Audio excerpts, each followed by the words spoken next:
Functions of company secretary, तो जो company का सेक्रेटरी है उसके कंपनी में क्या क्या फंक्शंस होते हैं, इनको दो टाइप से डिफाइन किया गया है। एक तो सेक्रेटरियल फंक्शन और दूसरा है managerial function.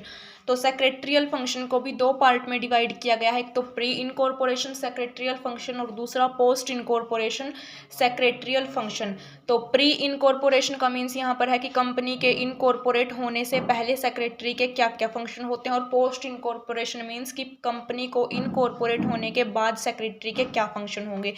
Pre incorporation secretarial function, before a company is incorporated the promoters have a lot of work to do.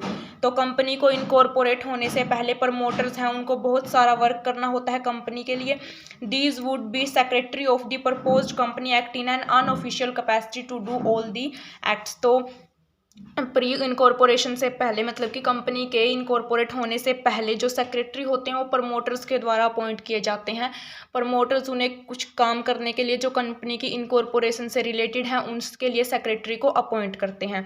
Post incorporation secretarial function, after the company is incorporated, जब company incorporate हो जाती है it's secretary has to perform a lot of function on behalf of company. तो secretary को बहुत सारे ऐसे work करने होते हैं कंपनी के बिहाफ में।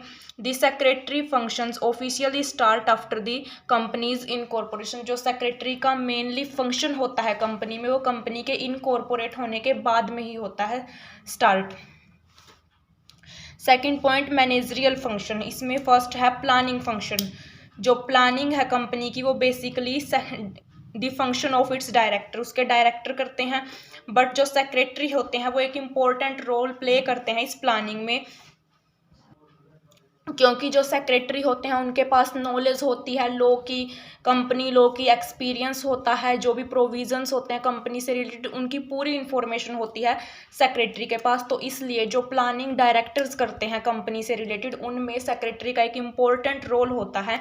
ही gives important information to the directors which help them in planning business and policy. तो ये जो सेक्रेटरी होते हैं ये डायरेक्टर्स को इम्पोर्टेंट इन्फॉर्मेशन प्रोवाइड करते हैं कंपनी से रिलेटेड, जिससे कि जो डायरेक्टर्स हैं उनकी हेल्प होती है प्लानिंग करने में या पॉलिसी को बनाने में बिजनेस से रिलेटेड। सेकेंड एडमिनिस्ट्रेटिव फंक्शन, जो सेक्रेटरी होते हैं does all the routine administrative and legal work for the company. ये बहुत सारे एडमिनिस्ट्रेटिव और लीगल वर्क करते हैं जो रूटीन में होते हैं कंपनी में। He does the coordination between the company's department for smooth working of the staff। जो सेक्रेटरी हैं उनका एक इम्पोर्टेंट फंक्शन ये भी है कि वो एक कोऑर्डिनेशन का काम करते हैं कंपनी के जो डिफरेंट डिपार्टमेंट्स हैं उनके बीच में, ताकि जो स्टाफ है उनके बीच में कोऑर्डिनेशन बना रहे और जो वर्किंग है हमारी कंपनी की, जो बिजनेस है कंपनी का, वो स्मूथली चलता रहे।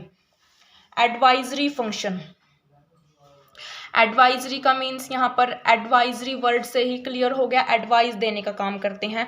जो सेक्रेटरी हैं also advise the director of the company about the provision of law, companies act with respect to making the rules for the company management और ऑल्टरिंग सच रूल।